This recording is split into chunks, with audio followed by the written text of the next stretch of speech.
Welcome to This Explainer. Today, we're unpacking a deeply unsettling series of events. We're diving straight into the chilling timeline that forced the Wilson family to just pack up and completely abandon their beautiful dream home in the dead of winter in 2024. It is a fascinating but honestly terrifying look at how quickly a seemingly perfect life can turn into an absolute nightmare. We'll start with a cold reality that pretty much anyone can relate to.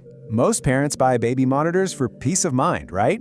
But the source text forces us to look at this from a completely different angle. Everyday tech that's meant to protect us, meant to bring us comfort, can sometimes become a window into something terrifying. We rely on these devices to be our eyes and ears when we aren't in the room, but what happens when those devices start showing us things that simply shouldn't be there? Section 1. The Ohio Farmhouse. So our subjects, the Wilson family, had just moved into what seemed like a totally idyllic, isolated property, completely surrounded by dense woods. A few weeks in, Sarah buys a modern baby monitor, you know the type, equipped with all the standard stuff like night vision and two-way audio. Well, one snowy night, she glances at the monitor and sees something that completely defies logic. There is a tall woman dressed in white standing right beside 2-year-old Emma's crib. Naturally, Sarah rushes upstairs immediately, but when she bursts into the room, it is completely empty. There's a terrifying contrast here. Sarah logically assumes this is just a technical glitch in a new piece of hardware, but the reality of what the tech is showing her versus the physical reality of the empty room. Yeah, that's the first major red flag in this case. Let's just track this timeline for a second, because it shows exactly how rapidly this situation escalated from a picture-perfect move-in to undeniable supernatural terror. It goes from the initial arrival straight to that first visual anomaly and then, almost overnight, morphs into something far more interactive and dangerous. Section 2. Whispers through the monitor. Because the very next night, those visual anomalies were replaced by horrifying auditory ones. She's awake. Imagine hearing those exact words, delivered in a soft whisper, while you are staring at a monitor that clearly shows your child is fast asleep in an empty room. There is no one else in the frame. The sheer panic of that moment is honestly hard to overstate. And then the whisper comes again. She sees me. The escalation of the phenomenon here is just staggering. David immediately checks every single room in the house. He finds absolutely nothing, no intruder. So in a desperate bid for logical control, they change their Wi-Fi passwords, they reset the monitor, they literally go out and replace the entire unit with a brand new one. But the sinister whispers persist. Every single night, like absolute clockwork, the voices return between 3 and 3:15 a.m. Section 3. The 3:07 a.m. anomaly. David decides he's going to logically investigate this by staking out the monitor himself during this specific time window. 3:07 a.m. This specific, ominous time becomes the focal point of the entire ordeal, because right at 3:07 a.m., the screen flickers and a dark shadow manifests near Emma's closet, and David is sitting there watching this happen in real time. Okay, let's walk through the exact sequence of events that follows, step by step, because it's wild. First, David rushes upstairs to confront whatever is in the room, but once again, empty. Second, while he is up there, Sarah suddenly screams from downstairs. Third, he sprints back down to find Sarah frantically pointing at the monitor. It is still showing that dark shadow in the room, which leads to the fourth and most terrifying realization of the entire night. The monitor isn't showing live footage at all. It is showing them something else entirely, operating completely outside the bounds of normal space and time.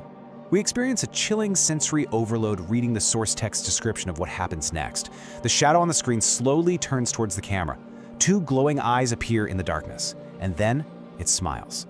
Immediately following this, the monitor erupts in a massive loud burst of static, and upstairs, Emma begins violently crying. The entity is making its presence fully known. Section 4. The security footage. Desperate for answers, David installs robust security cameras throughout the house to capture definitive, irrefutable proof. Well, the next morning, David reviews the footage, and his blood absolutely runs cold. At exactly 3:07 a.m., there's a coordinated camera failure across the entire house. Every single camera shuts off simultaneously, except for one. The camera inside Emma's room remains active. The recording shows 2-year-old Emma sitting straight upright in bed, seemingly having a conversation with the empty corner of the room. Then, a pale woman slowly emerges from the darkness, leans directly over Emma's crib, and stares dead into the camera lens. The pale woman holds that stare for several agonizing seconds, and then she delivers this single, terrifying phrase. "She belongs here." The video abruptly ends right after she speaks.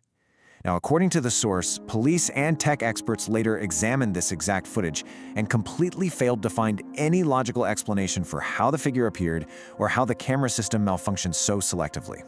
None at all. Section 5. The hidden basement. At this point, the family decides to just flee. But while frantically packing, Sarah uncovers something deeply disturbing. Beneath an old carpet, she finds a hidden door leading down to a small underground room. It acts as a macabre shrine. The walls are completely covered with faded photographs documenting the children who had lived in that house, spanning the last 50 years. Right in the very center of this room sits a dusty wooden chair. And hanging prominently on the wall, directly above that chair, is a photograph of the exact same pale woman they had been seeing through the baby monitor. So here is the crucial point. When Sarah takes that photograph down, she finds a handwritten note on the back. It states that this woman died in that house in 1974 and that she is, quote, still searching for her daughter. This revelation completely reframes the entity's obsession with little Emma. Section 6. A chilling warning. Armed with this terrifying historical context, the Wilson family fled that exact night. They left it all behind. But you know, the story doesn't quite end with the Wilsons' departure. Even now, urban explorers who bravely visit the empty, decaying house report a highly disturbing phenomenon. Their phones, their cameras, their electronics frequently pick up that same sinister voice cutting through the static, endlessly repeating the entity's twisted claim, "She belongs here." This leaves us with a lingering, deeply unsettling sense of dread. Based on the evidence in that hidden basement, was this simply an entity blinded by decades-old maternal grief, eternally searching for her lost child? Or, given the malicious, smiling shadow and the intense technological manipulation, was it a malevolent, demonic force merely wearing a grieving mother's face to get close to the family? The source leaves this chillingly unanswered. To wrap up this explainer, I want to leave you with a direct warning distilled right from the source text about the everyday devices sitting right now in your own homes. Listen closely. If you ever hear a voice coming through a baby monitor or a security camera when you know for an absolute fact that nobody is physically in that room, stop listening. Turn it off. Walk away. And whatever you do, do not answer back. Because as the Wilson family learned the hard way, these devices are two-way streets. If the unknown reaches out to you through the static, answering back might just be the invitation it needs to come inside. Which really makes you wonder, the next time your devices glitch in the middle of the night, who exactly is on the other side of the screen? Thanks so much for joining me as we unpack this deeply unsettling story. Stay curious, stay observant, and I'll see you in the next explainer. Welcome.